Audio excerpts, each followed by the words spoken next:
Hello friends, welcome to my channel. तो आज की क्लास में हम लोग साइंस एनसीईआरटी क्लास 8 के चैप्टर 5 को डिस्कस करेंगे, जो है आपका कंबसन एंड फ्लेम यानी कि दहन और ज्वाला। ठीक है, इससे पहले आपने 4 चैप्टर को डिस्कस कर लिया है। साथ ही साथ सीटेट में 2011 से 24 तक जितने भी उस चैप्टर से क्वेश्चन आ रहे थे मैंने सबको करा दिया है। सबकी प्लेलिस्ट आपके चैनल में बनी हुई है, आप लोग जाकर देख सकते हैं।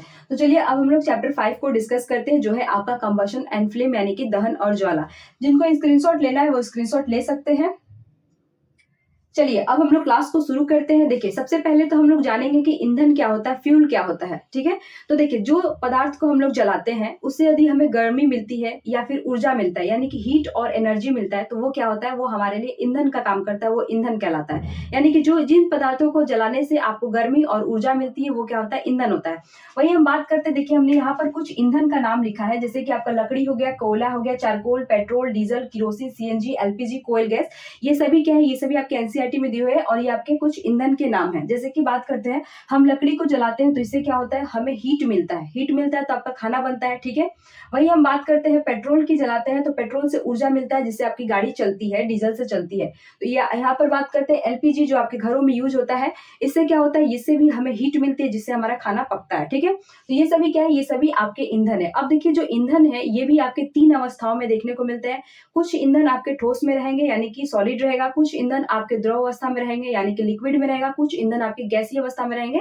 ठीक है, तो देखिए यहाँ पर हम लोग बात करते हैं, जैसे कि आपका लकड़ी हो गया, कोयला हो गया, चारकोल हो गया, ये सभी क्या है, ये तीनों आपके सॉलिड ईंधन है। ठीक है, सॉलिड की बात करते हैं यानी कि ठोस अवस्था में होता है। जैसे कि गांव पर हम लोग बात करते हैं, जैसे कि गांव पर आप चूल्हा देखें, चूल्हा में लोग क्या होते हैं, गोबर के कांडे यानी कि जो गोबर का गोइठा कहलाता है उसका भी इस्तेमाल करते हैं। वो भी क्या हुआ, वो भी आपका ईंधन हुआ।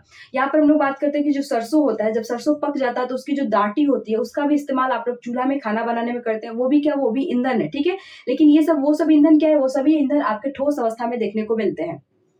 अब देखिए हम लोग बात करते हैं लिक्विड यानी कि द्रव अवस्था में कौन कौन ईंधन हुए, तो आपका पेट्रोल हुआ, डीजल हुआ, किरोसिन हुआ। ये तीनों क्या है, ये तीनों आपके द्रव अवस्था में पाए जाने वाले फ्यूल है। ठीक है, यहाँ पर हम लोग बात करते हैं सीएनजी, एलपीजी, कोल गैस। ठीक है, ये तीनों क्या है, ये तीनों आपके गैसीय अवस्था में पाए जाने वाले ईंधन है। ठीक है, हमने यहाँ पर लिख दिया, ये सभी आपके एनसीईआरटी में देखने को मिलेंगे। तो ये सभी क्या है, ये सभी आपके कुछ ईंधन के नाम है जो आपके ठोस, द्रव, गैस तीनों अवस्था में पाए जाते हैं। अब देखिए यहाँ पर हम लोग बात करते हैं कंबसन और फ्लेम यानी कि दहन और ज्वाला। तो यहाँ पर जानेंगे जो आपका चैप्टर है कि दहन और ज्वाला में क्या अंतर है, दहन किसे कहते हैं और ज्वाला किसे कहते हैं। तो देखिए यहाँ पर जब हम किसी भी ईंधन को यानी कि किसी भी फ्यूल को, जो मैंने यहाँ पर लिखा है, अगर हम इस किसी भी फ्यूल को वायु की उपस्थिति में जलाते हैं और सिर्फ उससे हमें हीट मिलता है, ठीक है, उससे हमें क्या मिलता है, सिर्फ हमें हीट मिलता है, गर्मी मिलता है, तो वो क्या हुआ, वो आपका दहन हुआ, कंबशन हुआ। ठीक है, जैसे कि यहाँ पर हम लोग एग्जाम्पल के थ्रू समझते हैं कि कोयला की बात करते हैं। देखिए कोयला पर लिट्टी भी बनता है, तो कोयला की बात करते हैं तो कोयला में अगर आप लिट्टी डालते हैं और उस पर आप ऐसे हाथ रखते हैं, ठीक है, तो आपको सिर्फ हीट देखने को मिलता है। लेकिन देखते हैं कभी कभी लगता है कि कोयला बुझ गया है, तो मम्मी क्या बोलती है कि उसको खोद कर देखो नीचे आग होगा। तो आप लोग लकड़ी या किसी भी चीज से उसको वैसे खोदते हैं तो नीचे आपको क्या होता है, आग दिखता है। ठीक है, खोदने पर आग दिखता है। लेकिन वही बात करते हैं, आपको हीट महसूस होता है, जैसे उस पर हाथ रखेंगे हीट, तो ये क्या हुआ, आपका कोयला क्या हुआ, कोयला आपका कंबशन हुआ। ठीक है, यानी कि कोयला को अगर हम कोयला, ये आपका जो कोयला है, ये जो आपका फ्यूल है, इसको हम वायु की उपस्थिति में जलाते हैं तो सिर्फ हमें हीट नजर आता है, यानी कि सिर्फ हमें गर्मी नजर आता है। तो ये क्या हुआ, ये आपका कंबशन हुआ। ठीक है, वही हम बात करते हैं, यहाँ पर ज्वाला की बात करते हैं, तो किसी भी ईंधन को यदि हम वायु की उपस्थिति में जलाते हैं और उससे हमें हीट और लाइट दोनों दिखता है, उसमें हीट भी दिखता है, लाइट भी दिखता है, तो वो क्या हुआ, वो आपका ज्वाला हुआ। ठीक है, इसको एग्जाम्पल के थ्रू समझते हैं। जैसे कि आप घर में खाना बनाते हैं गैस चूल्हा पर, तो देखते हैं गैस का फ्लेम आपका बहुत लो रहता है। फ्लेम जब लो रहेगा तो उसमें से जो आग निकलता है वो बहुत कम निकलता है। ठीक है, लेकिन मम्मी जब खाना नहीं बनता है तो आप लोग क्या करते हैं, गैस का फ्लेम तेज करते हैं। जैसे ही गैस का फ्लेम तेज करेंगे, जो आग है वो ऐसे तेजी से निकलता है, उसमें आपको लाइट ज्यादा देखने को मिलता है और आपकी जो उस पर कुछ कोई भी चीज बैठा है, जैसे सब्जी हो गया कुछ भी, तो वो क्या होता है, जल्दी पकेगा क्योंकि उसको उष्मा भी ज्यादा मिल रहा है, उसमें लाइट भी आपको ज्यादा देखने को मिल रहा है। तो वो चीज क्या हुआ, वो चीज आपका फ्लेम यानी कि ज्वाला हुआ। दोनों में अंतर समझ गए। कोयला क्या हुआ, कोयला यहाँ पर सिर्फ आपको कोयला को जलाएंगे, जो आपका कोयला ईंधन हुआ, इसको अगर आप वायु की उपस्थिति में जलाते हैं तो सिर्फ आपको हीट देखने को मिलता है। वहीं हम बात करते हैं यहाँ पर मोमबत्ती की यहाँ पर एग्जांपल ले लेते हैं, तो मोमबत्ती को अगर आप जलाते हैं तो उससे आपको हीट भी देखने को मिलता है, लाइट भी देखने को मिलता है। जैसे कि बात करें कि ये रहा आप मोमबत्ती, इसको आप जलाते हैं और इसके ऊपर हाथ रखते हैं तो आपका हाथ यहाँ जलेगा क्योंकि इससे आपको हीट मिल रहा है, ठीक है। साथ ही साथ मोमबत्ती से आपको लाइट भी देखने को मिल रहा है, तो ये क्या हुआ, ये आपका ज्वाला हुआ। दोनों बनते समझ गया। ये चीजें आपके एनसीईआरटी में दी है कि मोमबत्ती ज्वाला के साथ जलती है, जबकि क्या होता है कोयला नहीं, क्योंकि कोयला में सिर्फ कोयला को जलाएंगे तो सिर्फ आपको हीट महसूस होता है, उसमें आग आपको नजर नहीं आता है। वही हम मोमबत्ती को जलाएंगे तो आपको लाइट भी दिखता है, आपको हीट भी दिखता है, ठीक है। तो मोमबत्ती ज्वाला के साथ जलती है जबकि कोयला नहीं। यहाँ तक आप समझ गए। अब देखिए हमने लिखा है कि जिस पदार्थ का दहन होता है उसे हम क्या कहते हैं, दाह कहते हैं। जिस पदार्थ का दहन कहने का मतलब है कि हम यहाँ पर जिस भी पदार्थ का या फिर जिस भी फ्यूल को जलाते हैं तो उसे हम क्या कहते हैं, उसे हम दाह कहते हैं, ठीक है। ये लाइन याद रखिएगा, ये भी आपके एनसीईआरटी में दिया था, इसे मैं नोट करा दिया क्योंकि क्वेश्चन का कोई ठीक नहीं है कहाँ से पूछते। अब देखिए यहाँ पर हम लोग बात करते हैं कि किसी भी वस्तु को जलाने के लिए 3 चीजों का होना आवश्यक है। सपोज कीजिए कि आपको किसी वस्तु में आग लगाना है, तो आपके पास क्या क्या होनी चाहिए कि वो वस्तु जलने लगे। सबसे पहले तो वो वस्तु होना चाहिए, यानी कि वो आपके पास फ्यूल होना चाहिए, वो ईंधन होना चाहिए, ठीक है, तभी तो उसमें आग लगाएंगे। इसके बाद क्या होना चाहिए, इसके बाद वायु होना चाहिए, ऑक्सीजन उसको मिलना चाहिए, क्योंकि बिना ऑक्सीजन की कोई भी वस्तु जलेगी नहीं, उसमें आग पकड़ेगा नहीं। तो दूसरा क्या होना चाहिए, वायु होना चाहिए। तीसरा यहाँ पर लिखा हुआ हीट, यानी कि उस वहां पर आपको उसको उष्मा देना है। देखिए हीट के बारे में बात करें तो हमने लिखा है कि मिनिमम टेम्परेचर से ज्यादा हीट देना, मतलब मिनिमम टेम्परेचर से ज्यादा हीट देंगे तभी वो वस्तु क्या होगी, जलेगी, ठीक है। अब देखिए बात करते हैं, इसको ऐसे समझते हैं कि इतना मोटा लकड़ी है, ठीक है, इतना मोटा लकड़ी है, अगर आप उसमें एक ऐसे सलाई बार का लगाएंगे तो क्या वो जलेगी, लकड़ी नहीं जलेगी, ठीक है। देखिए सपोज कीजिए कि ये इतना मोटा लकड़ी है, ये क्या है, ये लकड़ी है, ठीक है। अब ये लकड़ी को जलाएंगे तो ये कहेगा कि हम 50 डिग्री सब्जी की ये 50 डिग्री पर ये लकड़ी जो है जलेगा, ठीक है। 50 डिग्री पर ये लकड़ी जलना शुरू करेगा। लेकिन हम क्या करते हैं कि हम इस लकड़ी को 40 डिग्री पर हीट देते हैं, तो क्या ये वस्तु लकड़ी जलेगी, नहीं जलेगी। वहीं हम इस लकड़ी को 60 डिग्री का हीट देते हैं तो ये लकड़ी तुरंत जलना शुरू कर देगी। तो कहने का मतलब यही है कि हमें क्या करना है, मिनिमम टेम्परेचर। अब लकड़ी का मिनिमम टेम्परेचर कितना है, 50 है। मिनिमम टेम्परेचर यही है, 50 है, कि अगर आप 50 से कम हीट देंगे तो हम नहीं जलेंगे, अगर 50 से ज्यादा हीट देंगे तो हम जलना शुरू करेंगे। तो वही बात कर रहे हैं कि मिनिमम टेम्परेचर से ज्यादा हीट देंगे तभी वस्तु आपकी जलेगी, ठीक है। तो वस्तु को जलने के लिए 3 चीजें होनी चाहिए। सबसे पहले तो वो वस्तु होना चाहिए, वो फ्यूल होना चाहिए, वो ईंधन होना चाहिए। दूसरा उसको वायु की उपस्थिति होनी चाहिए, यानी कि वहां पर वायु होना चाहिए। तीसरा क्या होना चाहिए, वस्तु, हम जिस भी वस्तु को जलाएंगे उससे जो उसका मिनिमम टेम्परेचर है, जहां से वो जलना शुरू करेगा, जिस टेम्परेचर से, उससे हमें ज्यादा हीट देनी होगी तभी वो वस्तु जलेगी, ठीक है। यहाँ तक आप समझ गए। अब देखिए यहाँ पर हम बात करते हैं इग्निशियस टेम्परेचर की। ज्वलन ताप क्या होता है, देखिए वह न्यूनतम ताप जिस पर कोई पदार्थ जलने लगता है तो उसे हम क्या कहते हैं, उसका ज्वलन ताप कहते हैं। अब देखिए यहाँ पर हम लोग बात करते हैं, इसको समझते हैं। देखिए सपोज कीजिए कि ये आपका एक कागज का टुकड़ा है, ठीक है, और ये आपकी वही मोटी लकड़ी है। दो वस्तु है आपके पास। हम क्या करते हैं कि एक माचिस लेते हैं और एक तिल्ली से कागज को जलाते हैं, ये तुरंत जलना शुरू कर देगा, जलेगा। वही हम बात करते हैं कि ठीक उसी माचिस की एक तिल्ली से अगर हम इस लकड़ी को में आग लगाते हैं तो ये जलेगा ही नहीं। आपकी माचिस की तिल्ली बुझ जाएगी लेकिन ये नहीं जलेगा, ठीक है। अब देखिए यहाँ पर बात करते हैं, ये कहता है कि मेरा मिनिमम टेम्परेचर कितना है, 50 डिग्री। अगर हमें 50 डिग्री का हीट देंगे तभी हम जलना शुरू करेंगे, ठीक है। ये कहता है कि मेरा मिनिमम टेम्परेचर है 2 डिग्री। अगर 2 डिग्री में सपोज कीजिए कि माचिस की तिल्ली से आग लगाते हैं, ये पेपर आपका कागज का टुकड़ा जलना शुरू करेगा, ठीक है। अब देखिए अगर हम 2 डिग्री से ज्यादा हीट देंगे तभी भी जलेगा। इसको हम 50 डिग्री से ज्यादा हीट देंगे, यानी कि 60 डिग्री का देंगे तो जलेगा। 70 डिग्री का देंगे बहुत जल्दी जलेगा। लेकिन यही हम 40 डिग्री देंगे तो ये जलना शुरू नहीं करेगा, ये जलबे नहीं करेगा, ठीक है। वही हम इसको 1 डिग्री का टेम्परेचर देंगे तो ये कागज नहीं जलेगा। तो कहने का मतलब है कि इसका मिनिमम टेम्परेचर क्या है, ये 2 डिग्री पर जलना शुरू कर रहा है, ये 50 डिग्री पर जलना शुरू कर रहा है। तो ये हुआ इसका मिनिमम टेम्परेचर। यहाँ पर हमने लिखा है कि वह न्यूनतम ताप जिस पर कोई पदार्थ जलने लगता है, यानी कि इसको 50 डिग्री का टेम्परेचर देंगे तो ये जलना शुरू कर देगा। इसको हम 2 डिग्री का टेम्परेचर देंगे तो जलना शुरू कर देगा। लेकिन हम 2 डिग्री से जहां इसको 1 डिग्री का देंगे तो आप कितना भी माचिस बढ़ते रहिए, ये जलना नहीं शुरू करेगा, ये भी जलना नहीं शुरू करेगा। कहने का मतलब है कि जिसका जितना टेम्परेचर होता है, जिसके बाद से वो जलना शुरू कर देगा, वही उसका मिनिमम टेम्परेचर जो होता है, क्या होता है, ज्वलन ताप होता है, ठीक है। अब समझ रहे हैं कि ज्वलन ताप क्या होता है, कि वह न्यूनतम ताप जिस पर कोई पदार्थ जलने लगता है, ठीक है। अब देखिए आप हम बात करते हैं कि विभिन्न पदार्थ विभिन्न ताप पर आग पकड़ते हैं। जैसे कि देखिए अगर हम यहाँ एलपीजी की बात करते हैं तो थोड़ा सा आप गैस खोला रखिए और तुरंत सलाई मारिएगा, वो तुरंत धर लेगा। 1 सेकंड का समय निकलता पूरा घर में आग फैल जाएगा, क्योंकि इसका जो मिनिमम टेम्परेचर क्या है, बहुत लो है। इतना जल्दी जलेगा कि अब मतलब सोचने का आपको टाइम नहीं मिलेगा। वहीं आप कागज जलाते हैं तो चुपचाप ऐसे माचिस निकालते हैं, माचिस बांटते हैं, तब उसमें धीरे से आग पकड़ाते हैं, कागज जलता है, ठीक है। वहीं आप इतनी मोटी लकड़ी जलाएंगे तो उसमें माचिस मारेंगे और लकड़ी को जलाते रहिए, वो जलेगा ही नहीं। तो तीनों का क्या है, मिनिमम टेम्परेचर आपका अलग अलग है, ठीक है। जलने का अलग अलग हीट देना पड़ेगा। उसमें है आपका एलपीजी गैस में आपको सोचने का टाइम नहीं मिलेगा, तुरंत जल जाएगा। वहीं हम कागज की बात करें, माचिस जलाएंगे थोड़ा सा समय लेता है। वहीं हम मोटी लकड़ी की बात करें तो इसमें भाई बहुत ज्यादा समय लगता है उसको जलने में। तो तीनों का क्या हुआ, मिनिमम टेम्परेचर अलग है, यानी कि विभिन्न पदार्थ विभिन्न ताप पर आग पकड़ते हैं। यहाँ तक आप समझ गए। अब देखिए, अब बात करते हैं, ये मैंने नोट करने के लिए लिखा है, तो इसको हम थोड़ा देर में समझेंगे। पहले इसको समझते हैं। देखिए, ईंधन या फिर जिसे हम दाह पदार्थ कहते हैं, दाह पदार्थ ये जो वस्तु जलेगी उसे हम दाह पदार्थ कहेंगे। तो आप इसे ईंधन कहिए या फिर दाह पदार्थ कहिए, ठीक है। तो ईंधन या दाह पदार्थ में तब तक आग नहीं पकड़ सकता है या फिर जल नहीं सकता, वो वस्तु तब तक नहीं जल सकता या फिर उस वस्तु में तब तक आग नहीं पकड़ सकता है जब तक उसका ताप ज्वलन ताप से क्या हो, कम रहता है, ठीक है। जब तक क्या उसका ताप ज्वलन ताप से कम रहता है। देखिए, सपोज कीजिए कि मैंने ये मोटी लकड़ी लिया है, तो ये एक ईंधन है। लकड़ी क्या है, एक प्रकार का ईंधन है। इस ईंधन में तब तक आग नहीं पकड़ेगा जब तक इसका ताप क्या है, 50 डिग्री ना हो या फिर 60 डिग्री ना हो। अगर इस ताप से हम कम ताप देते हैं, 40 डिग्री का ताप देते हैं, तो इसमें आग पकड़ेगा ही नहीं, ठीक है। तो यही आपका कह रहे हैं कि कोई भी ईंधन है वह तब तक आग नहीं पकड़ेगा या फिर तब तक नहीं जल सकता है जब तक उसका ताप ज्वलन ताप से कम रहता है। तो हमें कम नहीं करना है, हमें उसे ज्यादा हीट देना है, तभी वो जलेगा, ठीक है। तो ये लाइन समझ गए। अब देखिए, हम बात करते हैं ज्वलनशील पदार्थ क्या होता है, ठीक है।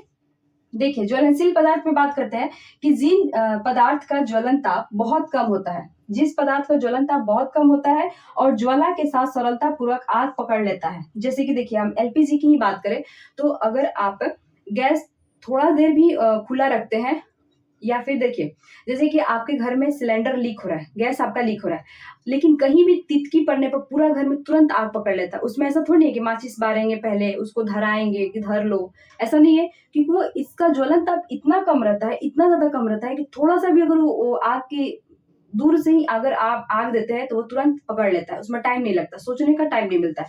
तो वो क्या हुआ, वो आपका ज्वलनशील पदार्थ हुआ। यानी कि जिन पदार्थ का ज्वलन ताप बहुत कम होता है, जैसे कि इसका ज्वलन ताप 2 डिग्री था, 2 डिग्री पर ये जलना शुरू करेगा। इसका ज्वलन ताप आपका 50 डिग्री था, ये 50 डिग्री पर जलना शुरू करेगा, ठीक है। तो ये क्या है, ये आपका ज्वलन ताप है। तो ज्वलन ताप इनका बहुत कम होता है, जो ज्वलनशील पदार्थ होते हैं। यहाँ तक आप समझ गए कि जिन पदार्थ का ज्वलन ताप बहुत कम होता है, यानी कि बहुत ज्यादा कम होता है, 0 डिग्री होता है, तुरंत आग पकड़ ले, तो आपको सोचने का, आपको समझने का टाइम ना दे, तुरंत आग उसमें पकड़ ले, वो क्या होता है, वो अभी आपका ज्वलनशील पदार्थ होता है। जैसे कि आपका पेट्रोल हुआ, इसमें तुरंत आग पकड़ लेगा, अल्कोहल हुआ, एलपीजी हुआ, ठीक है। तो ये सब ऐसे आपका ईंधन है जिसमें आपको सोचने समझने का टाइम नहीं मिलता है, बहुत जल्दी ही आग पकड़ लेता है। यहाँ तक आप समझ गए। अब देखिए, यहाँ पर हम बात करते हैं, ये आपके एनसीईआरटी में दिए हैं, नोट करा दिए मैंने, कि जो आपका मैग्नीशियम है, मैग्नीशियम जलकर मैग्नीशियम ऑक्साइड बनाता है। ये क्या क्या देता है, हीट देता है और लाइट देता है, ठीक है। ये एग्जाम में क्वेश्चन पूछा हुआ है कि मैग्नीशियम जलने पर क्या बनता है, तो मैग्नीशियम ऑक्साइड बनाता है और ये हीट और उष्मा उत्पन्न करता है, ठीक है। अब देखिए, यहाँ पर बात करते हैं कास्ट कोयला, जिसे हम क्या कहते हैं, चारकोल कहते हैं। हमने यहाँ पर लिखा है कि ये क्या है, आपके ठोस ईंधन है। तो जो चारकोल है, यह वायु में जलकर क्या क्या देता है, कार्बन डाइऑक्साइड, हीट और लाइट देता है। याद रखिएगा कि अगर आप या कास्ट कोयला चारकोल को जलाते हैं तो ये क्या देगा, कार्बन डाइऑक्साइड देगा, हीट देगा और लाइट देगा। वहीं आप मैग्नीशियम को जलाएंगे तो मैग्नीशियम ऑक्साइड बनता है, ये आपका हीट देगा और आपका लाइट उत्पन्न करेगा, ठीक है। देखिए, हमने यहाँ पर लिखा है कि भोजन हमारे शरीर के लिए ईंधन है। ईंधन यानी कि फ्यूल का काम कैसे करता है कि यह हमारे बॉडी से ऑक्सीजन, यह हमारे बॉडी में जाता है, ऑक्सीजन से अभिक्रिया करता है, अभिक्रिया कर अपघटित होता है और क्या देता है, उष्मा देता है, यानी कि हमारे बॉडी को वो हीट देता है, ठीक है। तो याद रखिएगा, भोजन क्या करता है, भोजन भी हमारे लिए एक ईंधन का काम करता है। देखिए, यहाँ पर हम लिखा है कि सूर्य में उष्मा और प्रकाश नाभिकीय अभिक्रिया यानी कि न्यूक्लियर रिएक्शन द्वारा उत्पन्न होता है। तो ये 4 आपके फर्स्ट या सेकंड पेज में एनसीईआरटी में दिए हैं। ये चीजें मैंने आपको नोट करा दी है, यहाँ से भी आपको क्वेश्चन आ सकते हैं, जैसे कि ये आपका पूछा हुआ है, ठीक है। तो ये चीजें हो गई। तो या इसमें आपको किसी को दिक्कत है नहीं, तो एक बार देखिए फिर से समझ लेते हैं। ईंधन, आपके कुछ ईंधन का यहाँ पर नाम लिखा हुआ है। ईंधन अगर आपकी वायु की उपस्थिति में चल रहा है, सिर्फ उसमें से हीट आ रहा है, उष्मा आ रहा है, तो वो क्या हुआ, वो आपका कंबशन हुआ। लेकिन अगर जलाने पर हीट और लाइट दोनों उत्पन्न हो रहा है तो वो क्या हुआ, आपका फ्लेम यानी कि ज्वाला हो रहा है, ठीक है। यहाँ तक आप समझ गए। किसी भी ईंधन को, किसी भी वस्तु पदार्थ को जलाने के लिए 3 चीज की आवश्यकता होती है। पहला तो वो वस्तु चाहिए जिसको आप जलाएंगे, दूसरा वायु की उपस्थिति चाहिए, तीसरा हमें क्या करना है, ज्यादा हीट देंगे, ठीक है, उसके मिनिमम टेम्परेचर से हम ज्यादा हीट देंगे ताकि वो वस्तु जलना शुरू कर देगा। तो ये हो गया।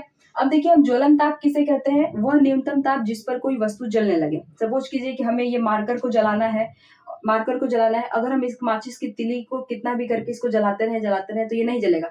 वही हम बड़ा सा मोमबत्ती लाकर इसके सामने रख दे तो तुरंत जलना शुरू करेगा। तो यही है कि इसका ज्वलनशील जो ताप है, ज्वलन ताप है इसका जो ज्वलन ताप है ये माचिस से नहीं जलेगा, ये बड़ा सा मोमबत्ती से तुरंत जलना शुरू करेगा, ठीक है। तो यही है कि न्यूनतम ताप जिस पर कोई पदार्थ जलने लगता है। और विभिन्न पदार्थों का ज्वलन ताप भी अलग अलग होता है। आप बहुत सारी वस्तु ले लीजिए और माचिस की तिली से बैठ के जलाते रहिए, कौन वस्तु कितनी देर में आग पकड़ता है, क्योंकि सबका ज्वलन ताप जो होता है अलग अलग होता है, ठीक है। समय अलग होता है कि हम इतना डिग्री पर ये वस्तु जलना शुरू करेगा, इतना डिग्री पर ये वस्तु जलना शुरू करेगा, तो इसलिए सबका ज्वलन ताप अलग होता है।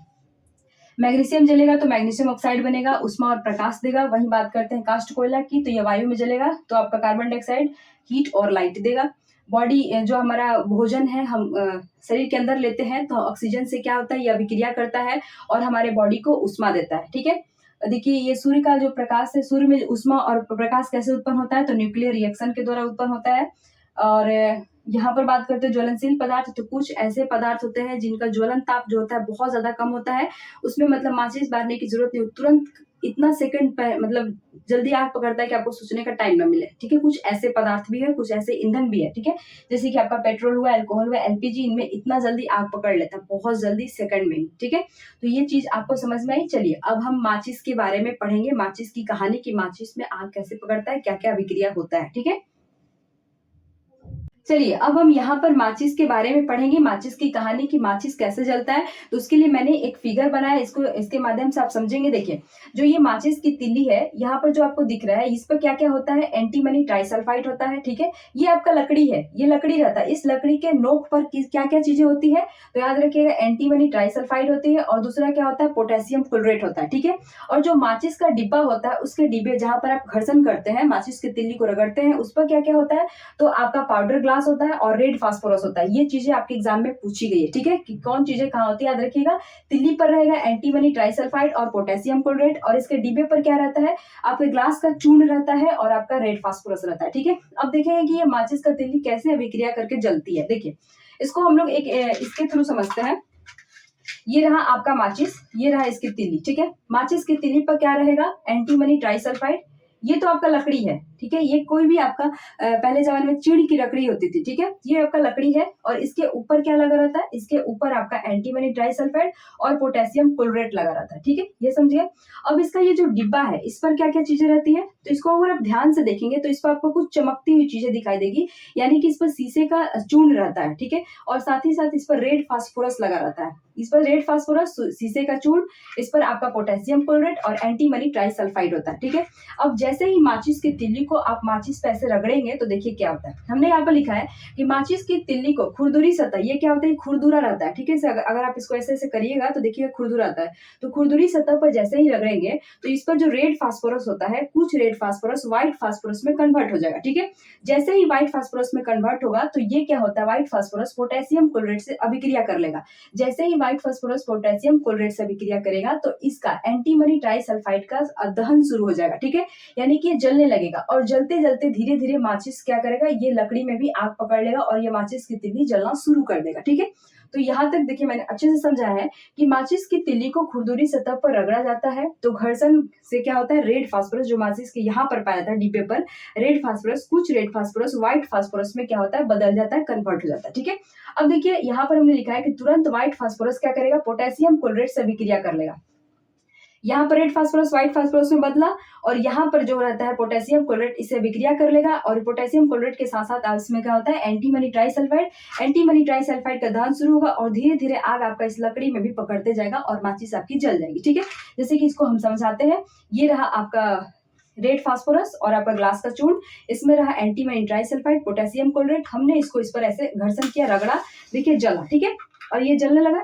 पहले आप ध्यान से अगर आप इसको स्लो मोशन में देखिएगा तो आपको कुछ धीरे से व्हाइट कलर का दिखेगा, ठीक है। जैसे ही आप इसको ऐसे रगड़िएगा ना तो आपको दिखेगा ये जलते हुए थोड़ा सा आपको कुछ व्हाइट दिखेगा, तो ये रेड फास्फोरस व्हाइट में कन्वर्ट होता है। कन्वर्ट होने के कारण पोटेशियम क्लोराइड से विक्रिया करेगा और इसका दहन शुरू होगा, एंटीमनी ट्राइसल्फाइड का दहन शुरू होता है और तब माचिस की तीली जलना शुरू कर देता है। ठीक है, ये सब आपको बिल्कुल वीडियो को तुम स्लो करके देखिएगा 3D एनिमेशन में, तब आपको अच्छे से समझ में आ जाएगा। यहाँ तक आप समझ गए। अब देखिए हम लोग बात करते हैं नेक्स्ट की। तो ये रहा आपका, ये आपका यहाँ से सीटेट में एग्जाम में क्वेश्चन पूछा हुआ है, तो इसको आप लोग ध्यान रखिए कौन चीजें कहाँ होती है। यही पूछा हुआ कि इस पर क्या क्या चीज पाई जाती है। रेड फास्फोरस और ग्लास का चूर्ण होता है, इस पर आपका एंटीमनी ट्राइसल्फाइड और पोटेशियम क्लोराइड होता है। ठीक है, अब देखिए हम लोग बात करते हैं टाइप ऑफ कंबसन यानी कि दहन के प्रकार। यहाँ पर हम लोग दहन के प्रकार को पढ़ेंगे। तो देखिए यहाँ पर पहला होता है तीव्र दहन, दूसरा है स्वतः दहन और तीसरा है विस्फोट। ठीक है, तीव्र दहन में क्या होता है कि ये जल्दी आग पकड़ता है, बहुत जल्दी, एकदम बिल्कुल सेकंड में भी टाइम लगता है, तुरंत आग पकड़ लेता है। ऐसा नहीं है कि मान लेते हैं चूल्हे में आग लगा दी है या फिर कोयले में लकड़ी में उसको फूकते रहे, ऐसा नहीं इसमें होता है। इसमें क्या होता है कि जैसे ही आप LPG गैस जो आपके घर में खाना बनता है उस गैस को खोलेंगे और तुरंत लाइटर बारेंगे। ठीक है, जस्ट आग, जैसे कि देखिए घर में क्या होता है कि गैस ऐसे खोल दिया, लाइट में बार रहे नहीं हो रहा, तो मम्मी क्या बोलती है तुरंत उसको बंद करो, स्टॉप, गैस महकने लगा, तो अब तुरंत बंद कर देता है और थोड़ा देर बाद फिर से आप उसको चालू करते हैं और फिर तुरंत लाइटर बारते हैं, यानी कि तुरंत उसमें आग पकड़ता है। तो यहाँ पर हमने लिखा है कि गैस लाइटर नियर स्टॉप, जैसे ही आप गैस के नीचे गैस ऐसे ओपन करेंगे तुरंत लाइटर बारेंगे, क्योंकि क्या होता है यहाँ पर तीव्र दहन होता है, यानी कि बहुत जल्दी आग पकड़ता है। ठीक है, यहाँ पर स्वतः दहन की बात करें तो आप लोग सुने होंगे कभी कभी जंगलों में अपने आप आग पकड़ लिया, या फिर ये भी सुने होंगे कि बिजली गिरने से भी आग पकड़ लिया, या फिर यहाँ पर देखिए कोयले के खान में कोयले के धूल से भी आग पकड़ लेता है। ठीक है,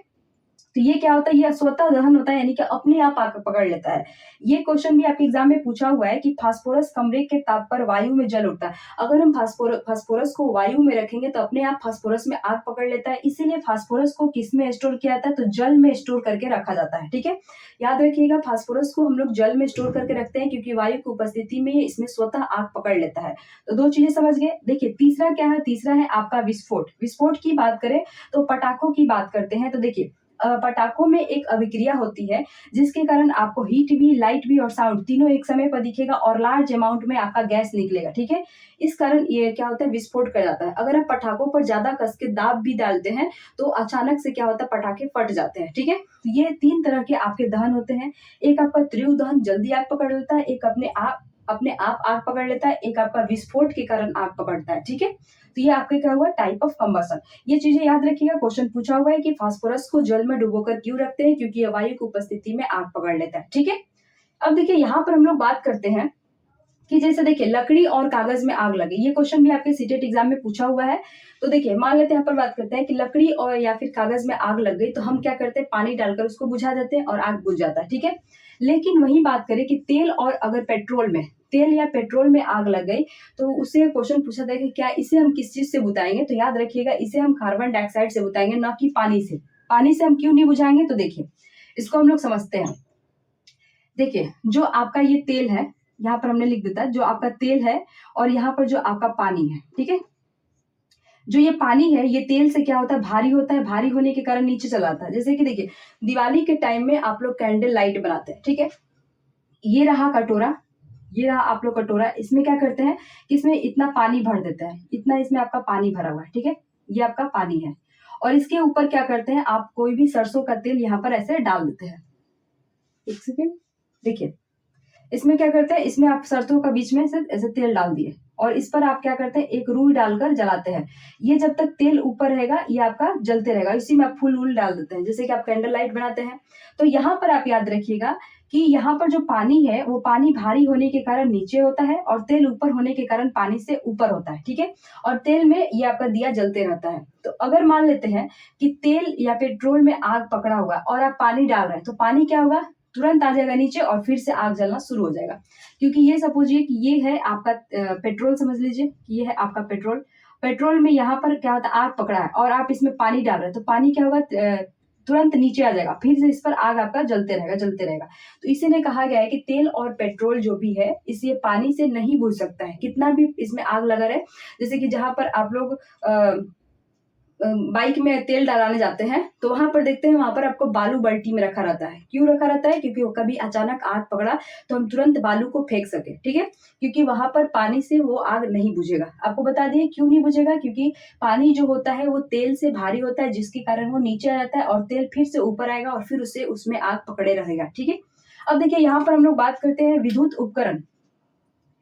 देखिए जैसे कि यहाँ पर तीसरा है आपका विद्युत उपकरण या पेट्रोल में आग पकड़ेगा तो हम उसको कार्बन डाइऑक्साइड से बुझाते हैं।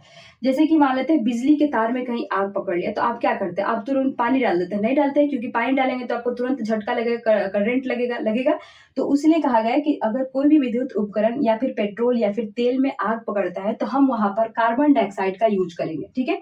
किसका यूज करेंगे? Carbon dioxide. जैसे कि देखिए बड़े बड़े मॉल में, बड़े बड़े बिल्डिंग में जो होता है वहां पर आपको रेड कलर का एक टांगा रहता है। आपको उसमें क्या होता है? उसमें कार्बन डाइऑक्साइड भरा रहता है। जैसे ही मॉल वगैरह में आग पकड़ता है तुरंत उस सिलेंडर से क्या कहता है, उस सिलेंडर में कार्बन डाइऑक्साइड होता है, आग बुझाने का काम होता है, ठीक है। तो उसमें कार्बन डाइऑक्साइड भरा रहेगा, रेड कलर का आपको सिलेंडर इतना बड़ा बड़ा टांगा रहता है, ठीक है। क्योंकि क्या होता है कि वहां पर हम लोग पानी से आग नहीं बुझा सकते। अब देखिए हम लोग यहाँ बात करते हैं कि कार्बन डाइऑक्साइड प्राप्त करने का दूसरा तरीका क्या है। इस चीज को आप लोग नोट कर लीजिएगा। देखिए कार्बन डाइऑक्साइड प्राप्त करने का दूसरा तरीका क्या है कि सोडियम बाइकार्बोनेट और पोटेशियम बाइकार्बोनेट, ये जो दोनों दिख रहा है इससे भारी मात्रा में आपको कार्बन डाइऑक्साइड प्राप्त होते हैं, ठीक है। किससे? सोडियम बाइकार्बोनेट और पोटेशियम बाइकार्बोनेट से। दोनों का नाम याद रखिएगा। सोडियम बाइकार्बोनेट को हम लोग बेकिंग सोडा भी कहते हैं, ठीक है। यहाँ तक आप समझ गए।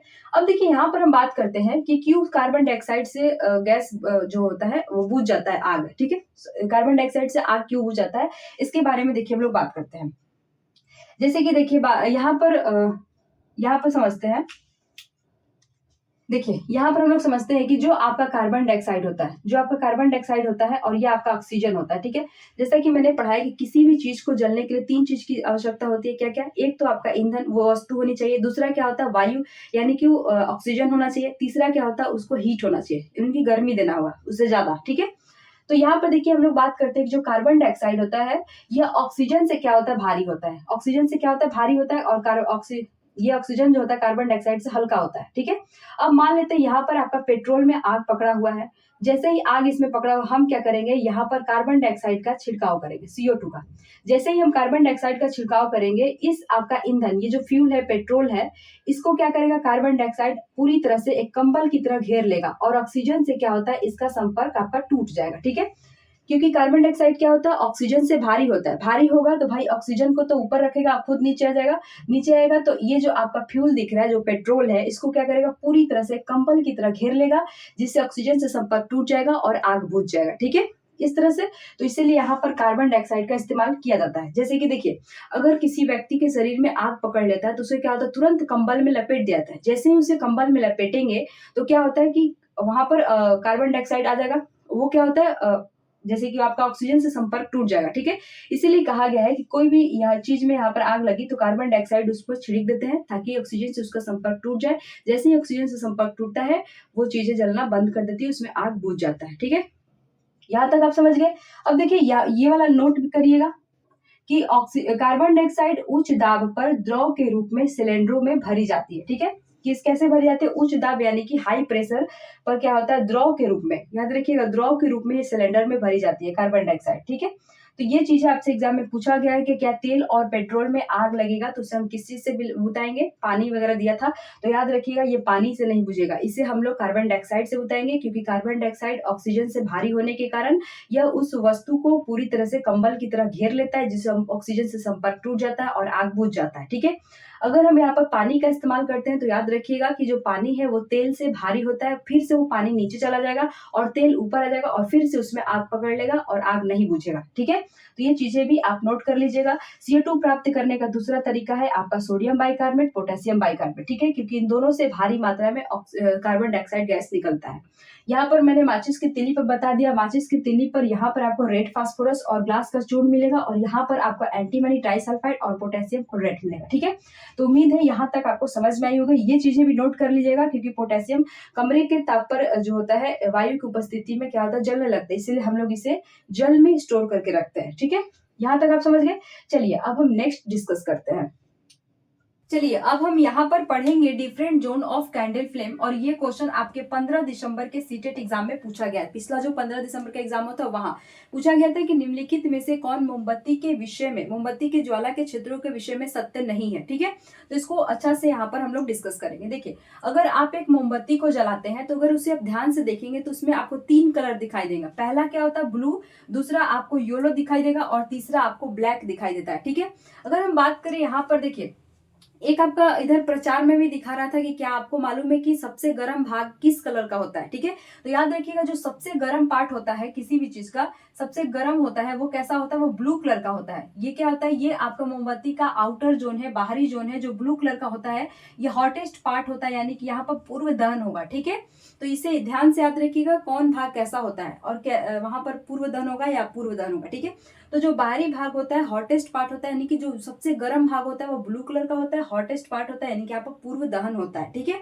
अब देखिए यहाँ पर हम लोग बात करते हैं जो आपका ये बीच का भाग होता है, जो पीला वाला भाग होता है, ये कैसा होता है, ये आपका येलो कलर का होता है, ये आंशिक दहन होता है, मॉडरेट हॉट होता है। ठीक है, और देखिए यहाँ पर मोमबत्ती की सबसे अगर आप नीचे देखिएगा तो यहाँ पर क्या होता है, लिस्ट हॉट होता है, यानी कि बहुत ये कम गर्म होता है। ये कैसा होता है, तो ये ब्लैक कलर का होता है, ये बिना जली मोमबत्ती होता है। यानी कि याद रखिएगा मोमबत्ती की ज्वाला के अगर फ्लेम को देखिएगा तो उसमें आपको 3 कलर दिखेगा। पहला आपको ब्लू, जो ब्लू होगा वो हॉटेस्ट पार्ट होगा, सबसे बाहरी भाग होगा, ये बहुत ज्यादा गर्म होता है। दूसरे हम बात करें, दूसरा आपका पीला कलर का होता है, मॉडरेट हॉट होता है, यानी कि इससे ये कम गर्म होता है। जो ब्लू वाला पार्ट है इससे कम गर्म होता है। ये कैसा होता है, ये येलो कलर का होता है, आंशिक दहन होता है। ठीक है, ये चीजें आपके एग्जाम के जो 15 दिसंबर में जो क्वेश्चन पूछा गया था ये सब आपके ऑप्शन में दिए गए थे। ठीक है, हम लोग उस क्वेश्चन को भी डिस्कस करेंगे। इसके बाद देखिए जो मोमबत्ती का सबसे निचला भाग होता है वो कैसा होता है, आपका ब्लैक कलर का होता है, लीस्ट हॉट होता है, यानी कि कम गर्म होता है, और ये बिना जली मोमबत्ती होता है, और ये तो आपका मोमबत्ती यानी कि कैंडल है ही। ठीक है, अब देखिए यहाँ पर हम लोग बात करते हैं, इसको भी हम लोग समझते हैं। देखिए मेरे पास ऐसा ही मोमबत्ती है, इसको हम लोग देखिए समझते हैं। अगर आप इसको जलाएंगे किसी भी, अगर इसमें भी देखिएगा तो आपको 3 क्षेत्र दिखेंगे। अगर सलाई को ध्यान से देखिएगा तो आपको एक ब्लू दिखेगा, एक ब्लैक दिखेगा, एक आपको पीला दिखता है, अगर ध्यान से देखिएगा तो। ठीक है, जैसे कि मान लेते हमने इस मोमबत्ती को जलाया, देखिए इस मोमबत्ती को हमने यहाँ पर जलाया, इसमें अगर आप ध्यान से देखिएगा तो सबसे बाहरी भाग क्या होता है, आपका ब्लू दिखेगा, बीच का पार्ट आप ध्यान से देखिएगा ये आपको पीला दिखेगा, और सबसे निचला पार्ट देखिएगा वो आपको ब्लैक कलर का दिखेगा। ठीक है, देखिए पहले क्या करते थे, हम लोग बोलते थे कि देखो तुमको जादू दिखाते हैं, तो देखिए पहले लोग क्या करते थे, इसको हम लोग क्या करते थे, बीच से निकालते थे। ठीक है, ये तो बुद्ध गया बीच, जैसे कि देखिए हम लोग छोटे जब थे लोग तो हम लोग क्या करते थे, अपनी उंगली को बीच से निकालते थे, या फिर हम नीचे से निकालते थे। कभी भी ज्यादा ऊपर से निकालेंगे तो ये पार्ट आपको ज्यादा गर्म दिखता था, बीच वाला थोड़ा कम दिखता था, और नीचे वाला आराम से उंगली ऐसे निकाल लेते थे लोग, क्योंकि ये पार्ट जो होता है बहुत कम गर्म रहता है। ठीक है, यहाँ पर हमने लिखा है कि लिस्ट हॉट रहता है। तो पहले क्या होता है, मोमबत्ती को जलाकर उससे ऐसे ऐसे हाथों को हम लोग इस पार से इस पार करके जादू दिखाते थे पहले।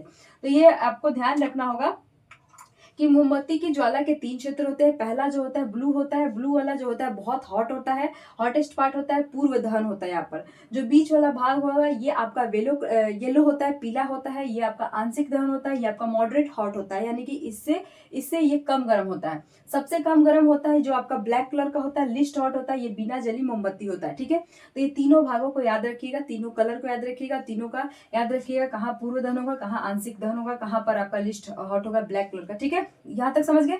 अब देखिए ये क्वेश्चन भी आपके एग्जाम में पूछा हुआ है कि सोना और चांदी को पिघलाने के लिए सोनार जो होता है धातु की फुकनी से ज्वाला के किस भाग पर फूकते हैं। ठीक है, तो याद रखिएगा जो सोनार है वो चांदी और सोना को पिघलाने के लिए धातु की फुकनी से ज्वाला के सबसे बाहरी भाग, सबसे बाहरी भाग कौन है, आउटर जोन कौन है, जहां पर पूर्व दहन होता है, जो ब्लू कलर का होता है, हॉटेस्ट पार्ट होता है, यहाँ पर वो अपनी फुकनी लगाकर, धातु की फुकनी लगाकर फूकते हैं। ठीक है, जो सोनार होते हैं किसी भी चीज से सोना चांदी को पिघलाने के लिए। तो ये क्वेश्चन भी आपके एग्जाम में पूछा हुआ था कि सोना चांदी को पिघलाने के लिए सोनार धातु की फुकनी से ज्वाला के सबसे बाहरी भाग पर फूकते हैं, जो कैसा होता है, जो आपका ब्लू कलर का होता है और सबसे हॉट होता है। ठीक है, यहाँ तक आप समझ गए। अब देखिए हम लोग यहाँ पर बात करते हैं, ये आप तो मोमबत्ती के बारे में समझे। अब देखिए यहाँ पर हम लोग बात करते हैं गुड फ्यूल यानी कि अच्छा ईंधन के बारे में बात करते हैं। देखिए यहाँ पर हम लोग बात करते हैं, अगर आप सलाई भी जलाए, सलाई की जो अभी मैंने काटी जो जलाया, सलाई जलाए, उसमें भी आपको 3 कलर देखने को मिलेगा। कोई भी चीज को जलाएगा वहां पर आपको ज्वाला में 3 कलर देखने को मिलेगा। गैस स्टोव जलाएगा, जो गैस होता है उसमें भी आपको 3 कलर देखने को मिलेगा, ठीक है। उसमें भी ब्लू और ये पीला और आपको ब्लैक थोड़ा सा देखने को मिलता है। यहाँ तक आप समझ गए। अब देखिए हम लोग बात करते हैं अच्छा ईंधन यानी कि आदर्श ईंधन, अच्छा ईंधन, गुड फ्यूल क्या होता है। देखिए अच्छा कौन है, जो आपके लिए तुरंत उपलब्ध हो, जैसे कि यहाँ पर बात करते हैं सहज उपलब्ध हो। वो आपका अच्छा दोस्त कौन होगा, जो आप तुरंत आप पुकारे मन में वो तुरंत आपके सामने प्रेजेंट हो जाए, वो क्या होता है, वो आपके लिए अच्छा होगा। तो ईंधन भी याद रखिएगा, जो आपका सहज उपलब्ध हो, आसानी से उपलब्ध हो जाता है, वो क्या होता है, अच्छा ईंधन होता है। यहाँ पर जो आपका सस्ता हो यानी कि बहुत आसानी से आपको सस्ता में ही मिल जाए, वो भी अच्छा कहलाता है। यहाँ पर देखिए हमने लिखा है कि वायु में सामान्य दर से सुगमता पूर्वक जलता हो। ऐसा नहीं है कि बुझ रहा है फिर जल रहा है, बुझ रहा है जल रहा है, उसमें आदमी परेशान है, तो इस तरह से नहीं। ये क्या होता है, ये अच्छा ईंधन वो है जो वायु में सामान्य दर से सुगमता पूर्वक मतलब आसानी से वो जलता हो, ठीक है। इसके बाद देखिए यहाँ पर हम बात करते हैं कि अधिक मात्रा में उष्मा उत्पन्न करता हो, यानी कि वो अधिक मात्रा में हीट देता हो। देखिए मान लेते हैं आपने चूल्हा पर चूल्हा पर खाना बना रहे हैं, जिस ईंधन को आप लगाए हैं यानी कि सपोज कीजिए लकड़ी को लगाया है, वो क्या कर रहा है, वायु की उपस्थिति में बुझ रहा है, बुझ रहा है, आप परेशान हो जाइएगा। वो अच्छा उष्मा नहीं दे रहा है, आपका जो खाना जल्दी नहीं पक पा रहा, अच्छा उष्मा नहीं दे रहा, आप फिर भी परेशान हो जाइएगा। आपको आसानी से वो महंगा मिल रहा है, उसमें भी आप परेशान हो जाएगा। उपलब्ध नहीं हो पा रहा है ईंधन, इससे भी आप परेशान हो जाएगा। तो यहाँ पर कहने का मतलब है, और ये देखिए यहाँ पर लिखा है कि जलते समय कोई अवांछनीय पदार्थ नहीं छोड़ता। अवांछनीय पदार्थ का मतलब है कि कार्बन डाइऑक्साइड ना छोड़े, कार्बन मोनोऑक्साइड ना छोड़े, तो वो सब क्या होता है, वो सब आपका अच्छा ईंधन, आदर्श ईंधन कहलाता है। अब देखिए आदर्श ईंधन होने के लिए क्या क्या गुण होने चाहिए, कि वो सहज आसानी से उपलब्ध हो जाए, साथ ही साथ सस्ता मिले, वायु की उपस्थिति में आसानी अच्छा से जले, ठीक है, दम बराबर मात्रा में जलती रहे, बुझे नहीं। इसके बाद अधिक मात्रा में हीट दे, यानी कि जल्दी मेरा खाना पक जाए। साथ ही साथ ये जलते समय कोई भी अवांछनीय पदार्थ, यानी कि जैसे कि लकड़ी को जलाते देखते हैं कितना धुआं निकलता है, वो सब क्या होता है, कार्बन डाइऑक्साइड, कार्बन मोनोऑक्साइड, ये सब होता है, तो ये सब वो ना छोड़े, ठीक है। लेकिन अभी तक ऐसा कोई भी आदर्श ईंधन नहीं है, ये आपके एनसीईआरटी में दिया है कि अभी तक ऐसा कोई भी आदर्श ईंधन नहीं बना है जिसमें ये सभी गुण आपके वहां पर मौजूद है, ठीक है। अब देखिए यहाँ पर हम लोग बात करते हैं कि ईंधन के दहन से बहुत सारे कुछ ईंधन ऐसे होते हैं जिसके जलने से यानी कि दहन से कौन सा गैस निकलता है, कार्बन डाइऑक्साइड गैस भारी मात्रा में निकलता है, हमारे वायुमंडल में जाता है, और वहां पर क्या होता है, वही कार्बन डाइऑक्साइड ग्लोबल वार्मिंग का कारण बनता है। ग्लोबल वार्मिंग क्या होता है कि जो आपके बर्फ होते हैं, हिमनद होते हैं, वो पिघलने लगते हैं, जिससे क्या होता है, समुद्र का जलस्तर बढ़ेगा और यही बाढ़ का कारण बनता है, ठीक है। तो यहाँ पर याद रखिएगा, ईंधन के दहन से, बहुत सारे ईंधन के दहन से कार्बन डाइऑक्साइड उत्पन्न होता है, जो आपके ग्लोबल वार्मिंग का कारण बनता है। इसके बाद देखिए हमने लिखा है कि ईंधन के अपूर्व दहन, अपूर्व दहन क्या कहलाता है, आधा जलेगा आधा नहीं जलेगा, फिर जलेगा फिर नहीं जलेगा, ये क्या होता है, अपूर्व दहन। इससे क्या होता है, ईंधन के अपूर्व दहन से कार्बन मोनोऑक्साइड गैस निकलता है। देखिए बहुत सारे ईंधन के दहन से कार्बन डाइऑक्साइड गैस निकलता है, कार्बन डाइऑक्साइड के कारण ग्लोबल वार्मिंग होता है, लेकिन ईंधन के अपूर्व दहन से कार्बन मोनोऑक्साइड निकलता है, ठीक है। ये क्वेश्चन आपके एग्जाम में पूछा हुआ है, ये भी आपके एग्जाम में पूछा हुआ है कि कार्बन मोनोऑक्साइड, ईंधन के अपूर्व दहन से कौन सा गैस निकलता है, तो कार्बन मोनोऑक्साइड निकलता है। कार्बन मोनोऑक्साइड यह अत्यंत विषैली गैस होती है। देखिए बहुत लोग सर्दी के दिन है तो क्या करते हैं, घरों में क्या करते हैं कि वो कोयला बोझ के अपने बिस्तर के नीचे रख देते हैं और पूरा खिड़की कबाड़ी बंद करके सोते हैं, ठीक है, और कंबल भी ओढ़ लेते हैं ऊपर से। अब वहां पर वो क्या होता है कि ये क्या करता है, यहाँ पर ईंधन का अपूर्व दहन होगा और इससे क्या होता है, कार्बन मोनोऑक्साइड पूरे कमरे में फैल जाएगी और यह बहुत विषैली गैस होती है, दम घोटू गैस होती है और आदमी उस स्थिति में मर जाता है। तो वहां पर कहा गया है कि बंद कमरे में कोयला जलाकर खतरनाक होता है, कोयला जलाना खतरनाक होता है, यानी कोयला जलाकर नहीं सोना चाहिए। ये क्वेश्चन भी आपके इस तरह से भी पूछा हुआ है कि बंद कमरे में कोयला जलाकर सोने से कौन सा गैस निकलता है, या फिर कार्बन के ईंधन के अपूर्व दहन से कौन सा गैस निकलता है, तो याद रखिएगा वो है आपका कार्बन मोनोऑक्साइड गैस निकलता है, ठीक है। यहाँ तक आप समझ गए। अब देखिए हमने यहाँ पर लिखा है तीसरा कि लकड़ी, कोयले और पेट्रोल जैसे कार्बन ईंधन बिना जले कार्बन कण छोड़ते हैं जो दमा और श्वास का रोग उत्पन्न करता है, ठीक है। याद रखिएगा, ये भी एग्जाम में आपके पूछे जा सकते हैं। ये सब आपके, ये 1 नंबर पर दिया हुआ है, ये 2 पर और ये 3 पर अभी हम पढ़ेंगे कि आपके अम्लीय वर्षा के कौन कौन कारण होते हैं, कौन कौन गैस कैसे निकलते हैं, ये भी आपके एग्जाम में पूछा हुआ है। तो यहाँ पर उम्मीद है कि कोई दिक्कत नहीं है। याद रखिएगा अच्छा ईंधन के लिए ये चीज़ है, लेकिन अभी तक कोई अच्छा ईंधन नहीं बना है। ज्वाला के 3 क्षेत्र होते हैं। जो सबसे गर्म होता है ब्लू कलर का होता है, बीच वाला पीला रहता है, मॉडरेट गर्म रहता है, और सबसे नीचे आपका लिस्ट गर्म रहता है जो ब्लैक कलर का होता है। और जो आपका सुनार है वो फूकनी से ज्वाला के सबसे बाहरी भाग पर फूकते हैं, क्योंकि ये सबसे ज्यादा गर्म होता है। ठीक है, यहाँ तक आप समझ गए। चलिए अब हम नेक्स्ट डिस्कस करते हैं। चलिए अब हम यहाँ पर अम्लीय वर्षा के कारण को देखते हैं। तो देखिए हमने यहाँ पर लिखा है कि कोयले और डीजल को जलाने पर कौन सी गैस निकलती है, आपका सल्फर डाइऑक्साइड गैस निकलता है। वही हम बात करते हैं कि अगर आप पेट्रोल इंजन को जलाते हैं तो कौन सी गैस निकलती है, नाइट्रोजन की ऑक्साइड निकलता है। और ये दोनों गैसें जाकर वायुमंडल में मिलती है और क्या बनाता है, आपका अम्लीय वर्षा का कारण बनता है। तो यहाँ पर आपका एग्जाम में क्वेश्चन पूछा गया है कि दो कौन सी गैसें जो आपके अम्लीय वर्षा बनाता है। ठीक है, तो यहाँ पर ये दोनों गैसों का नाम याद रखिएगा, सल्फर डाइऑक्साइड, नाइट्रोजन ऑक्साइड, ये दोनों जो है आपका अम्लीय वर्षा का कारण होता है। और ये अम्लीय कैसे उत्पन्न होता है, तो आपको देखिए कोयला और डीजल को जलाने पर सल्फर डाइऑक्साइड निकलेगा। वहीं अगर आप पेट्रोल इंजन को जलाते हैं तो नाइट्रोजन की ऑक्साइड निकलता है। तो ये दोनों को आप लोग नोट कर लीजिएगा। देखिए अब हम बात करते हैं कि जो आपका कोयला, डीजल या फिर पेट्रोल है, ये तो ईंधन है, लेकिन अब जो है आपका डीजल और पेट्रोल के जगह पर कौन सी गैस आ गई है, सीएनजी, जिससे हम क्या कर, ये आपका सीएनजी है, यह बहुत कम प्रदूषण उत्पन्न करता है। इसे स्वच्छ ईंधन कहा गया है, क्योंकि ये जो है सल्फर डाइऑक्साइड और नाइट्रोजन के ऑक्साइड को बहुत कम मात्रा में मतलब इससे निकलता है। ठीक है, तो इसलिए इसका यूज कहाँ हो रहा है, अब वाहनों में इसका यूज हो रहा है सीएनजी का। यहाँ तक आप समझ गए। अब देखिए हम बात करते हैं उष्मीय मान यानी कि कैलोरीफिक वैल्यू की, कि उष्मीय मान क्या होता है।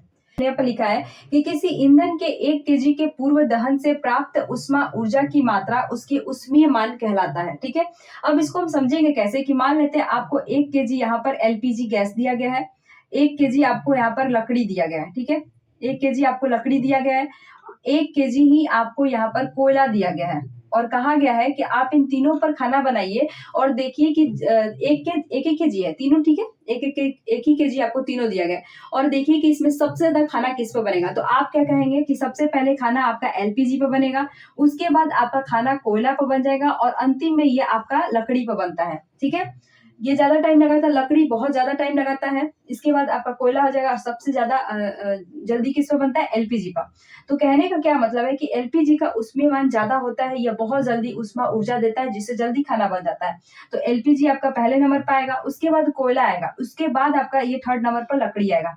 तो इसे देखिए, ये आपके बुक में दिया गया है और यहाँ से आपके एग्जाम में क्वेश्चन पूछा गया है। यहाँ पर देखिए सबसे ज्यादा उष्मीय मान किसका होता है, हाइड्रोजन का होता है, उसके बाद बायोगैस का होता है, उसके बाद एलपीजी, उसके बाद सीएनजी, उसके बाद मीथेन, उसके बाद डीजल, उसके बाद केरोसिन, उसके बाद पेट्रोल, फिर कोयला होता है, कोयला के बाद लकड़ी, और लकड़ी के बाद गोबर के उपले यानी कि जो गोइठा कांडा बनता है वो कहलाता है। ठीक है, अब देखिए इसमें कहा जाए कि सबसे ज्यादा उष्मा ऊर्जा किसका होता है, तो याद रखिएगा सबसे ज्यादा आपका हाइड्रोजन का होता है, 1 नंबर पर होगा। मैंने ऐसे बनाया है कि सबसे ज्यादा हाइड्रोजन का होगा, उसके बाद बायोगैस का होगा, उसके बाद एलपीजी होगा, सीएनजी होगा, मीथेन, डीजल, केरोसिन, पेट्रोल, कोयला, लकड़ी और गोबर। अगर आप बात करते हैं तो देखिए जो आपका लकड़ी पर खाना ज्यादा देर तक बनेगा कोयला की अपेक्षा। ठीक है, कोयला पर खाना जल्दी बनेगा। ठीक है, ये चीज याद रखिएगा, कोयला पर जल्दी खाना बनेगा लकड़ी की अपेक्षा। इसके साथ ये भी याद रखिएगा कि डीजल पर जल्दी खाना बन जाएगा केरोसिन की अपेक्षा। यहाँ पर यह भी याद रखिएगा कि सीएनजी की अपेक्षा आपका एलपीजी पर जल्दी खाना बनेगा, क्योंकि इन सबका क्या है, उष्मीय मान ज्यादा है। तो सबसे ज्यादा उष्मीय मान किसका है, हाइड्रोजन का है। सबसे ज्यादा उष्मीय मान किसका है, हाइड्रोजन का है। ये लाइन को आप लोग याद रखिएगा, क्योंकि यहाँ से एग्जाम में क्वेश्चन पूछे गए हैं। वही यहाँ पर कह रहा है कि किसी ईंधन के 1 केजी के पूर्व दहन से प्राप्त उष्मा ऊर्जा की मात्रा उसकी उष्मीय मान होती है। कि मान लेते हैं सब आपको 1 केजी दिया गया है, लेकिन सबसे ज्यादा उष्मा किसमें होगा, हाइड्रोजन में, उसके बाद बायोगैस में, उसके बाद एलपीजी, उसके बाद सीएनजी। ठीक है, तो ये लाइन को आप लोग नोट कर लीजिएगा। अब देखिए यहाँ पर हम बात करते हैं कि ईंधन के उष्मीय मान को हम लोग किससे दर्शाते हैं, तो किलो जूल प्रति किलोग्राम यानी कि केजे बटा केजी से दर्शाते हैं। जो आपका उष्मीय मान है इसका यूनिट क्या होता है, किलो जूल प्रति किलोग्राम। ये चीजें भी नोट कर लीजिए, ये बहुत मोस्ट इंपॉर्टेंट, ये लाइन आप लोग नोट करिएगा। अब देखिए हम लोग बात करते हैं, यहाँ पर ये आपका बुक में दिया हुआ है कि देखिए अगर हम बात करें, यहाँ पर हमने लिखा है कि आइडियल फ्यूल कंडीशन। अभी तक आपको मालूम है कि जो आइडियल फ्यूल कोई नहीं है, लेकिन हमें आइडियल फ्यूल बनाने का कोई कंडीशन होगा, हम खुद से बनाएंगे। देखिए अब यहाँ पर बात करते हैं उष्मीय मान की। तो उष्मीय मान हम वैसा चीजों को देखिए, उष्मीय मान हम क्या करेंगे, हाई रखेंगे, लो रखेंगे, मॉडरेट रखेंगे। तो आप कहेंगे कि हम उष्मीय मान को हाई रखेंगे ताकि मेरे को जल्दी उष्मा मिले, जल्दी ऊर्जा मिले, ताकि मेरा खाना जल्दी बन जाए। तो हम क्या करेंगे, उष्मीय मान आपका ईंधन में क्या होगा, हाई रखेंगे। ठीक है। स्टेज की बात करें तो हम क्या करेंगे, गैस में रखेंगे, लिक्विड में कि ठोस में रखेंगे। अगर हम बात करते हैं ईंधन को हम ठोस में रखेंगे तो परिवहन एक जगह से दूसरी जगह ले जाने में काफी दिक्कत होगा। लिक्विड में रखेंगे तो भी भारी होगा। गैस के थ्रू आप पाइपों के थ्रू एक जगह से दूसरी जगह उसको ट्रांसपोर्ट कर सकते हैं। तो याद रखिएगा ईंधन कैसा होगा, आपका गैसीय अवस्था में होगा। इसके बाद इग्निशियस टेम्परेचर क्या होता है, मैंने आपको पढ़ाया कि ज्वलन ताप क्या होता है। तो वो बताया कि वह न्यूनतम ताप जिस पर कोई वस्तु जलने लगे। ठीक है। जैसे कि मैंने आपको लकड़ी का एग्जांपल दिया था कि ये जो आपका मोटी लकड़ी है ये आपका 50 डिग्री पर ही जलेगी, यही इसका न्यूनतम ताप है। ठीक है। ये इसका क्या है, न्यूनतम ताप है, इग्निशियस टेम्परेचर है। लेकिन इस लकड़ी को अगर हम 40 डिग्री हीट पर जलाएंगे तो यह क्या होगा, नहीं जलेगा। वहीं इस लकड़ी को हम यदि 60 डिग्री के हीट पर जलाएंगे तो ये तुरंत आग पकड़ लेगा। ठीक है। तो हमें क्या करना है, इग्निशियस टेम्परेचर को बहुत ज्यादा लो रखना है ताकि जल्दी से आग पकड़े उसमें। ठीक है। तो हमें क्या करना है, इग्निशियस टेम्परेचर को लो रखना है ताकि जल्दी आग पकड़ जाए। गैस में स्टेज इसको गैस में रखना है ताकि इसका परिवहन आसानी से हो जाए। उष्मीय मान हमें हाई रखना है ताकि हमें इससे जल्दी उष्मा मिले, ज्यादा जल्दी मिले, खाना जल्दी पके। जैसे कि अभी आप बात करते हैं एलपीजी गैस हो गया, या फिर स्टोव की बात करते हैं किरोसिन वाला। तो अगर आप किरोसिन के स्टोव पर खाना बनाएंगे और एक एलपीजी गैस पर खाना बना रहे हैं तो आप देखेंगे कि किस पर जल्दी खाना बनेगा, एलपीजी गैस पर। क्यों? क्योंकि इसका उष्मीय मान क्या है, ज्यादा है किससे, किरोसिन के स्टोव से। ठीक है। किरोसिन पर जल्दी खाना नहीं बनेगा जितना जल्दी आपका एलपीजी गैस पर बन जाएगा। तो यही बात कहा गया है कि उष्मीय मान हमें हाई रखना है ताकि मेरा खाना जल्दी बन जाए, ऊर्जा हमको ज्यादा मिले। गैस स्टेज में रखना है ताकि इसका परिवहन हम आसानी से एक जगह से दूसरी जगह कर सके। इग्निशियस टेम्परेचर क्या करना है कि हमें लो रखना है ताकि मेरा जल्दी से उसमें आग पकड़ ले। ये तो रही आपकी बुक की। ठीक है। एनसीईआरटी बुक में कुछ इस तरह से है। लेकिन यहाँ पर देखिए, अब क्वेश्चन पूछता है तो उसमें एक मॉडरेट वर्ड भी जुड़ा हुआ है। तो देखिए यहाँ पर आपको ध्यान रखना है। देखिए कैलोरीफिक वैल्यू की बात करें, आपका उष्मीय मान की बात करें, तो भाई हमें ज्यादा उष्मीय मान नहीं रखना है। ये नहीं कि इतना ऊर्जा मिल जा रहा है कि हमसे बर्दाश्त नहीं हो रहा है। तो हमें उस कंडीशन में क्या करना है, इसको मॉडरेट करना है। अगर आपके ऑप्शन में मॉडरेट दिया है तो पहले आप मॉडरेट पर टिक लगाएंगे। ठीक है। स्टेज आपका याद रखिएगा, पहले गैस होगा तो हमें गैस पर टिक लगाना है। मैंने लिख दिया पहले गैस होगा, तो अगर गैस नहीं होगा तब लिक्विड होगा। ठीक है। और यहाँ पर याद रखिए कैलोरीफिक वैल्यू अगर मॉडरेट नहीं है तब आप हाई लगाइए, लेकिन कोशिश करिएगा मॉडरेट लगाने के लिए। वही हम बात करें इग्निशियस टेम्परेचर, ज्वलन ताप, इसको भी हम मॉडरेट रखेंगे। इसको लो क्यों नहीं रखेंगे, क्योंकि मान लेते हैं हम कोई वस्तु रखे हैं बहुत जल्दी उसका जो टेम्परेचर है बहुत जल्दी उसमें आग पकड़ ले रहा है, तो ये आपके लिए भी दिक्कत की बात है, कहीं उसमें ले जाने में ही आग मत पकड़ ले। तो इसलिए क्या होता है, इसका लो ना करके हम इसको मॉडरेट करते हैं। तो जब इसको हम क्वेश्चन बनाएंगे तो याद रखिएगा हमें कैसे रखना है, कैलोरीफिक वैल्यू को मॉडरेट रखना है, हाई ना रख के गैस अवस्था में रखना है। और आपका इग्निशियस टेम्परेचर को हम लो रखेंगे, सॉरी इसको भी हम मॉडरेट रखेंगे, लो ना रख के। ठीक है। लेकिन बुक में आपका ये दिया हुआ है कि उष्मीय मान हाई रहेगा, हमें उष्मा ज्यादा मिलेगा। स्टेज आपका गैसीय अवस्था में रहेगा, इग्निशियस टेम्परेचर आपका लो रहेगा ताकि जल्दी उसमें आग पकड़ ले। लेकिन अगर आपके ऑप्शन में एग्जाम में मॉडरेट वर्ड दिखे तो याद रखिएगा moderate gas moderate, moderate gas moderate, ये ऑप्शन चुनिएगा। कैलोरीफिक वैल्यू भी मॉडरेट होना चाहिए, इग्निशियस टेम्परेचर भी मॉडरेट होना चाहिए, और स्टेज आपका गैसीय अवस्था में होनी चाहिए। उम्मीद है आपको इतना समझ में आ गया होगा। एक बार देखिए फिर से इसको देख लेते हैं। एसिड रेन के दो कौन कौन से गैस जिम्मेवार है, आपका SO2 और NO2। ठीक है। ये दो गैसों का नाम आप लोग याद रखिएगा। SO2 कैसे आता है, आपके कोयले और डीजल के जलाने से, और NO2 कैसे आता है, पेट्रोल इंजन को जलाने से। और ये क्या है, अम्लीय वर्षा के कारण है। इसके बाद हम कैलोरीफिक वैल्यू की बात करें तो देखिए कैलोरीफिक वैल्यू की बात करें तो यहाँ पर कह रहा है कि अगर हम कोई भी ईंधन ले रहे हैं, 1 kg ईंधन ले रहे हैं और उससे यदि हमें कितना उष्मा मिल रहा है, उसी उष्मा को हम क्या कहते हैं, इसका उष्मीय मान कहते हैं, जितना हमें उससे उष्मा मिल रहा है। तो याद रखिएगा। और इसके ईंधन के उष्मीय मान को हम किसमें मापते हैं, तो किलो जूल प्रति किलोग्राम। इसको आप नोट कर लीजिएगा। ये चीजें बहुत इंपॉर्टेंट है, ये चीजें एग्जाम में पूछा गया है। तो याद रखिएगा सबसे ज्यादा हाइड्रोजन है, इसके बाद बायोगैस का उष्मीय मान है, उसके बाद एलपीजी का, उसके बाद सीएनजी का, उसके बाद मीथेन का, उसके बाद डीजल का, उसके बाद किरोसिन का, उसके बाद पेट्रोल का, उसके बाद कोयला का, उसके बाद लकड़ी का, तब आपका गोबर के उपले का है। ठीक है। ये चीजें आपसे याद रखिएगा। ज्यादा पूछता है किरोसिन, पेट्रोल, कोयला, लकड़ी, किसके बाद आपका सीएनजी और आपका हाइड्रोजन गैस और बायोगैस। यहाँ तक आप समझ गए। अब देखिए आपको मैंने अभी बताया कि आपका कोई भी ईंधन ये नहीं है, क्या बोलते हैं इसको, आदर्श ईंधन यानी कि अच्छा ईंधन कोई नहीं है, ठीक है। लेकिन हमें अच्छा ईंधन बनाने के कुछ कंडीशन को फॉलो करना होगा। कंडीशन क्या है कि उसमें मान मेरा हाई रहेगा ताकि हमको ज्यादा से ज्यादा उष्मा मिले, ज्यादा से ज्यादा ऊर्जा मिले, ताकि मेरा खाना जल्दी पक जाए, ठीक है। स्टेज क्या रहे, स्टेज मेरा गैसीय अवस्था में रहे ताकि हम एक जगह से दूसरी जगह उसको आसानी से भेज सके पाइपों के थ्रू भी। इग्निशियस टेम्परेचर यानी कि ज्वलन ताप, यानी कि हम जो भी चीज जलाना चाह रहे हैं वो कम ताप पर ही आसानी से उसमें आग पकड़ ले, वो आपका लो होना चाहिए। ये तो आपके बुक के थ्रू है, लेकिन एग्जाम में आपके ऑप्शन में मॉडरेट वर्ड दिया है, तो याद रखिएगा कि हमें ज्यादा ज्यादा भी नहीं लेना है और ज्यादा कम भी नहीं लेना, हमें बीच में रहना है। यानी कि हमें सीटेट की बात करें तो हमें 100 क्रॉस भी नहीं लेना है और 90 से नीचे भी नहीं लेना है, हमें भाई 90 के आसपास ही रहना है ताकि हम बीच में रहें, ठीक है। तो याद रखिएगा कैलोरीफिक वैल्यू इतना ज्यादा ऊर्जा ना दे कि हमारे लिए हानिकारक हो जाए, इसीलिए हम इसको मॉडरेट में रखेंगे। ये आप याद रखिएगा, हमेशा गैस में रहेगा। इग्निशियस टेम्परेचर की बात करें तो इसको भी हम मॉडरेट में रखेंगे, ताकि अगर लो रहा तो तुरंत आग पकड़ लेगा, इसीलिए हम इसको मॉडरेट में रखेंगे। तो ये आप ऑप्शन के मुताबिक बैठाएंगे, मॉडरेट, गैस, मॉडरेट।